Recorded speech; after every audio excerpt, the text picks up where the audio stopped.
علی مرتضی ہوں، حضرت امیر معاویہ رضی اللہ تعالیٰ عنہ، ہم صحابہ کے نقش قدم پر چلیں گے. صحابہ تھے، ان میں آپس میں اتحاد تھا. یہ کہہ کر اپنی بات ختم کر رہا ہوں.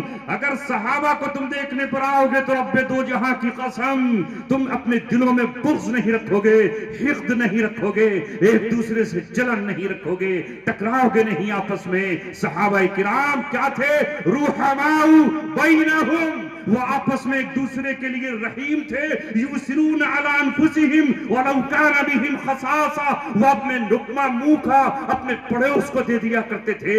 ایک بکرے کی سری ہے گھر میں پکنے کے لیے آئی تو بیوی نے کہا ہمارا پڑوسی اس کا زیادہ حقدار ہے، وہاں بھیج دی گئی تو اس گھر میں یہ کہا گیا ہم سے زیادہ غریب ہمارا پڑوسی ہے. جب وہاں پہنچی انہوں نے کہا ہم سے زیادہ اس کا ضرورت مند ہمارا قریبی ہے. جب وہاں پہنچی تو اس نے بھی یہی کہا ہم نہ کھائیں گے تو کیا ہے، ہمارے غریب کے یہاں کئی دن سے گوشت نہیں آیا ہے، وہ اس گوشت کی سری کو کھا لے گا.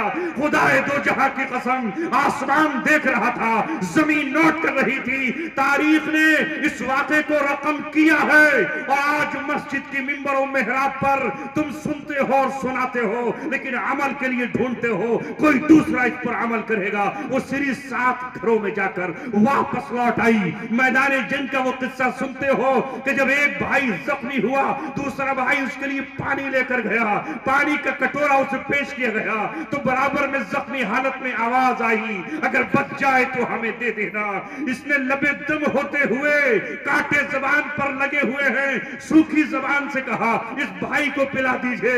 جب اس کے پاس پہنچے تو پڑوسی نے کہا مجھے بھی سخت حاجت ہے، شدید پیاس لگی ہے، زخموں سے چور چور ہوں. تو اس نے اس کو بھیج دیا. تیسرے نے پیا اور دونوں بن دنیا کا پانی پیے، جنت کے جام کوثر پینے چلے. ذرا اپنا حال دیکھو، ساری خوشیاں اپنی ہی بیٹے کی پر خرچ ہو رہی ہیں. منگنی پر ساری بھاس نکال لو، شادی پر ساری بھاس نکال لو، ولیمے پر ساری بھاس نکال لو، عقیقے پر ساری بھاس نکال کر کھڑے ہو جاؤ. ایک طرف تمہارا بھائی ہے جس کے بچوں کے پاس عید کے دن پہننے کے لیے کپڑے تک نہیں ہیں، جو سڑک پہ ٹھیلا لگاتا ہے اور پورے دن کھڑے ہو کر کے دھوپ سے لڑتا ہے. اس کی بیوی جوانی میں بیوہ اور بوڑھی نظر آتی ہے. ہمارے گھروں میں پتھر لگ رہے ہیں اور ہمارے گھروں میں کیا کچھ نہیں ہو رہا ہے، اور ہمارا پڑوسی کوئی اور نہیں، ہمارا سگا بھائی بھی ہو سکتا ہے، ہمارا بھتیجا بھی ہو سکتا ہے، ہماری قوم کا فرد بھی ہو سکتا ہے. ہمارا یہ عالم ہے کہ ہمارے ولیموں میں ہمارا کھانا زمین پر بکھر رہا ہے، کتے اور بلیاں کھا رہے ہیں.